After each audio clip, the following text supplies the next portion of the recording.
안녕하세요. 정석으로 남자 차고남입니다. 오늘은 메이튼에서 새로 출시한 제품을 보내주셔서 한 달 정도 사용해본 후 찐 사용 후기를 리뷰해보도록 하겠습니다. 제품은 25W 초고속 충전을 지원하는 맥세이프 거치대 벤타와 미친 성능과 가성비를 가지고 있는 차량용 공기압 펌프 탱커블입니다. 첫 번째는 메이튼의 치 2.2 냉각 맥세이프 거치대 벤타입니다. 메이튼이 제품을 잘 만드는 건 알고 있었지만 솔직히 이 제품을 받아보고 좀 놀라웠습니다. 제품 자체가 제가 써본 거치대 중 끝판대장이라고 할 만큼 모든 부분에서 최상위 스펙을 가지고 있습니다. 호불호의 영역이긴 하지만 제 기준에서는 디자인도 상당히 우수했고 무엇보다 최대 25W 무선 충전을 지원한다는 게 좀 놀라웠습니다. 또 단순히 팬이 있다, 알루미늄 방열판을 사용했다 이런 수준이 아니라 냉장고처럼 충전기를 냉각하는 펠티어 소자가 적용되어 발열을 효과적으로 제어하여 초고속 충전을 계속할 수 있도록 했습니다. 펠티어가 적용되어 있으면 충전을 해도 폰이 뜨거워지지 않는다는 게 장점입니다. 이런 미친 스펙에도 불구하고 준수한 가격과 소재 퀄리티 그리고 앰비언트 세팅까지 제가 써본 제품 중 모든 능력치가 최상급이었습니다. 이 제품은 최대 25W 초고속 무선 충전을 지원하는 치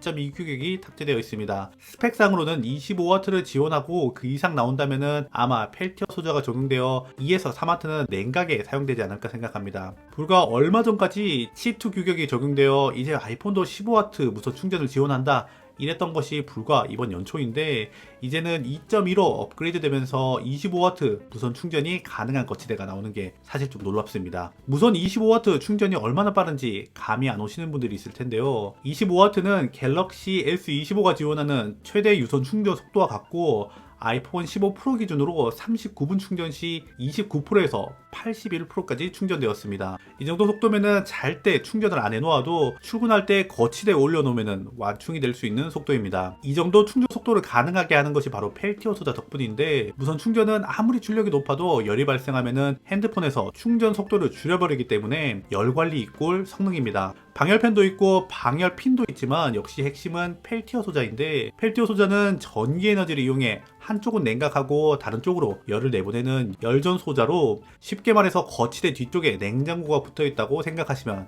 이해가 편하실 것 같습니다. 충전을 하면은 주변 온도가 떨어지면서 충전부에 이슬이 맺히는 걸 볼 수 있을 정도입니다. 본체 디자인을 보면은 색상은 올블랙이며 무광의 매트한 마감이 적용되어 있습니다. 디자인은 호불호의 영역이라서 말씀드리는 게 조금 조심스럽지만 제 개인적인 의견으로는 하이그로시 같은 유광 소재를 사용하는 것보다 이러한 블랙의 매트한 소재가 더 낫다고 생각하는데 이유는 유광 소재는 볼 때는 예쁘지만 스크래치도 잘 생기고 지문도 잘 남는 단점이 있습니다. 하지만 이 제품은 매트한 마감이 적용되어 이런 단점을 보완했습니다. 전면은 메탈 재질이고 후면은 플라스틱이지만 둘 다 올블랙 매트 재질로 되어 있어 육안으로는 구분이 잘 안되는 일체형 디자인을 갖고 있습니다. 충전부 소재는 알루미늄으로 추정되는 금속인데 이것도 동일하게 무광 마감이 적용되어 있습니다. 아마 펠티어가 열을 쉽게 흡수하기 위해서 금속 마감을 사용하지 않았을까 생각하는데 보시면 알겠지만 마감 퀄리티가 정말 좋습니다. 앞판과 뒷판 사이에는 앰비언트가 있습니다. 타 제품들은 충전하는 부분 테두리에 앰비언트가 들어가 있는데 벤타는 옆에 들어가 있어 핸드폰을 거치해도 앰비언트가 가려지는 자리가 아니다 보니 거치 후에도 앰비언트가 꺼지지 않는다는 것이 좋았습니다. 앰비언트는 애니메이션 효과가 적용되어 RGB와 단색 총 7가지로 구성되어 있고 필요 없다면 끌 수도 있습니다. 디자인은 군더더기 없이 깔끔해서 어떤 차량에도 무난하게 잘 어울립니다. 앰비언트는 은하게 빛이 들어와 야간에 세련된 분위기를 만들어줍니다.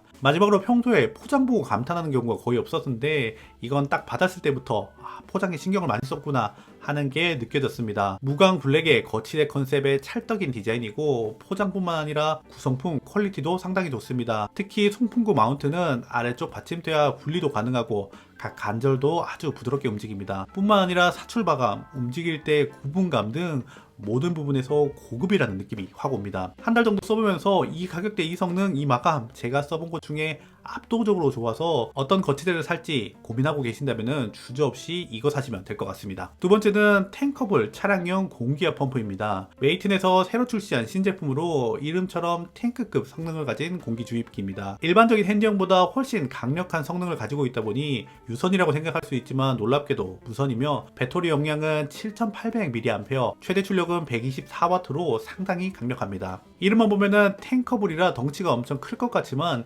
실제로는 일반 핸디형보다 약간 큰 정도입니다. 제가 갖고 있는 핸디형과 비교해보면은 이 정도 크기 차이가 있고 A4 용지로 크기를 비교한다면은 이 정도 차이입니다. 보셔도 알겠지만 트렁크에 넣고 다니기에 적당한 크기입니다. 저도 핸디형 공기 주입기를 쓰지만 요즘은 타이어 사이즈가 점점 커지면서 핸디형 공기 주입기로는 출력이 부족할 때가 많습니다. 제 차는 펠리세이드고 타이어 크기가 235 50R 20인치입니다. 요즘 웬만한 중형 차이면은 타이어 폭이 230mm를 넘어가고 제네시스, BMW 같은 고급 차라면은 타이어 폭이 250mm를 넘어가는데 이 정도 타이어 크기면은 핸디형으로 공기압을 맞추려면은 생각보다 시간이 꽤 오래 걸립니다. 더 문제는 발열인데 타이어 2개 정도 공기압을 맞추고 나면은 고장나는 게 아닐까 생각이 들 정도로 공기 주입기가 엄청나게 뜨거워집니다. 아무래도 공기를 압축해서 타이어에 강하게 공기를 밀어 넣어줘야 하는데 실린더와 모터 용량이 작다 보니 실린더가 많이 움직여야 해서 어쩔 수 없는 부분입니다. 비유를 들자면은 마치 모닝으로 고속도로 120km로 달리는 느낌이랄까요? 그래서 요즘 이런 고출력 공기압 주입기가 점점 많이 출시되고 있습니다. 탱커블은 가격대도 5만원대로 핸디형과 비교했을 때 큰 차이가 나는 것도 아니고 출력도 강하다 보니 트렁크에 실을 수 있는 공간만 있다면 무조건 큰 공기 주입기가 좋은 것 같습니다. 탱커블의 실린더 크기는 22mm, 모터 출력은 아까 말씀드렸던 것처럼 125W라 공기 주입이 정말 빠릅니다. 기존 핸디형으로 35psi에서 40psi로 올리는데 2분 정도 걸렸는데 탱커블은 1분이 채 안 돼서 공기 주입이 가능했고 발열도 거의 없었습니다.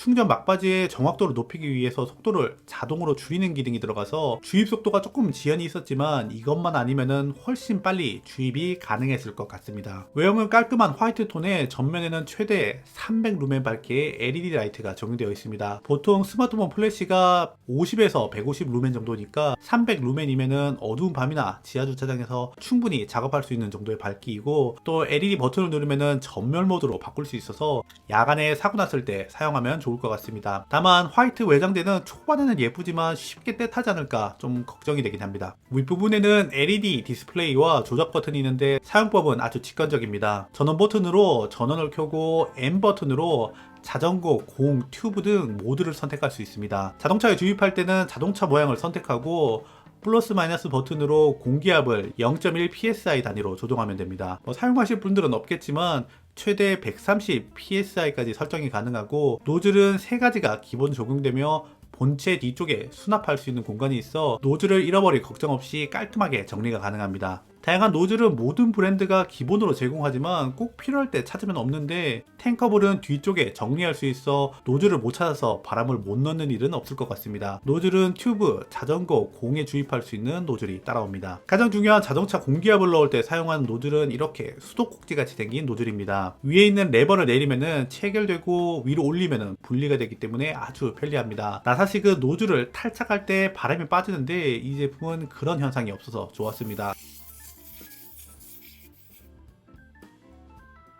탱커블은 공기 주입, 공기 측정, 감압까지 모두 가능한 3-in-1 기능이 탑재되어 있습니다. 공기 주입구 옆에 있는 버튼을 누르면 타이어 바람을 뺄 수 있습니다. 타이어 공기압이 뭐가 그렇게 중요하냐 하실 수 있겠지만 사실 타이어 공기압은 연비, 승차감, 주행 안정성 등 모든 부분에 큰 영향을 줍니다. 그도 그럴 것이 자동차가 지면과 닿는 면적이 A4용지 한 장보다 조금 큰 600제곱cm 밖에 안 나오기 때문에 공기압이 부족하면은 연비, 승차감, 주행 성능, 제동력 등 차의 모든 능력치에 영향을 줍니다. 물론 사고로 이어질 위험도 높고요. 1990년대 미국에서 공기압 부족으로 타이어가 파열되면서 SUV 전복 사고가 있었고 그 사고로 100명 이상 사망했습니다. 그 이후로 미국에서는 2007년부터 TPMS 장착을 의무화했고 우리나라 역시 영향을 받아 2013년부터 전 차량에 의무 장착이 되었습니다. 그만큼 공기압 관리는 안전의 기본입니다. 특히 장거리 운행 전이라면은 탱커블 같은 고출력 공기압 주입기로 미리 점검해 주시는 걸 꼭 추천드립니다. 지금까지 제가 사용해본 두 제품의 리뷰였고요. 저는 다음 영상으로 찾아오도록 하겠습니다. 감사합니다.